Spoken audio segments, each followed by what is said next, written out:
इस भाग दौड़ भरी जिंदगी में कई बार शरीर के अंदर ऐसी समस्या उत्पन्न हो जाती है जो हमारे रोजमर्रा के काम करने में अड़चन बनने लगती है। ऐसा ही रोग है घुटने का दर्द, जो अभी तक बुजुर्गों में देखा जा रहा था, परंतु अब कहीं न कहीं इसमें नौजवान और कम उम्र के लोग भी शामिल हो चुके हैं। इस समस्या के बीच राहत भरी खबर यह भी है कि ज्वाइंट रिप्लेसमेंट तकनीक ने इस समस्या से निजात दिलाने का काम किया है। इस संबंध में विशेष जानकारी दी ज्वाइंट रिप्लेसमेंट सर्जन डॉक्टर निकुंज अग्रवाल ने।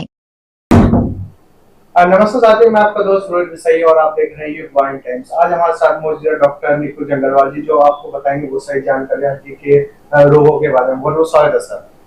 धन्यवाद धन्यवाद। सर, जानना चाहेंगे समस्या जो हड्डी से घुटने से रिलेटेड जो समस्या है वो न केवल बुजुर्गों में बल्कि आजकल युवाओं में भी देखने को मिली, तो सर इसके क्या कारण मानते हैं आप? युवाओं में भी आजकल देखा गया है कि घुटने की समस्या बहुत तेजी से बढ़ रही है। उसका सबसे बड़ा कारण है कि गलत तरीके से एक्सरसाइज करना या गलत तरीके की एक्टिविटीज में रहना, खासकर तेजी ड्राइव करना, जिसकी वजह से एक्सीडेंट्स के कारण भी बहुत बड़ा एक कारण हो गया है। घुटनों में चोट लगना, हड्डियों में फ्रैक्चर्स होने की वजह से भी घुटने में ये गठिया प्रवेश कर जाती है। गलत तरीके से बैठना, गलत पोस्चर में बैठने की वजह से भी घुटने की मांसपेशियां और घुटने की हड्डी जो है वो काफी हद तक प्रभावित हो सकती है।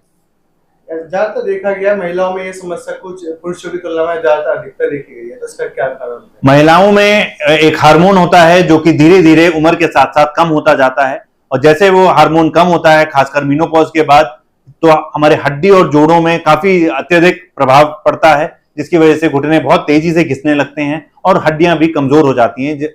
यही कारण है कि हड्डी की महिलाओं में ये जोड़ों की समस्या काफी ज्यादा पाई जाती है।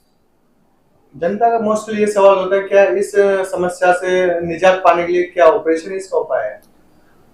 देखिए, मैं बताना चाहूंगा कि केवल 20% लोगों को ऑपरेशन की मदद लेनी पड़ती है इस बीमारी से निजात पाने के लिए। मैक्सिमम लोग 80% लोग कुछ व्यायाम, कुछ एक्सरसाइजेस, योगा या कुछ इंजेक्शन या कुछ दवाइयों की मदद से इस बीमारी से निजात पा सकते हैं और उसको आगे बढ़ने से भी कंट्रोल कर सकते हैं। लेकिन 20% लोगों में ये बीमारी बहुत ज्यादा बढ़ जाती है, जिसकी वजह से हमें इसमें ऑपरेशन की मदद लेनी पड़ती है और सही समय पे सही इलाज कराने पे लाभदायक परिणाम मिलता है। तो आपके नजरिए में इस समस्या से बचाव के क्या उपाय अपना सकते हैं ऑडियंस?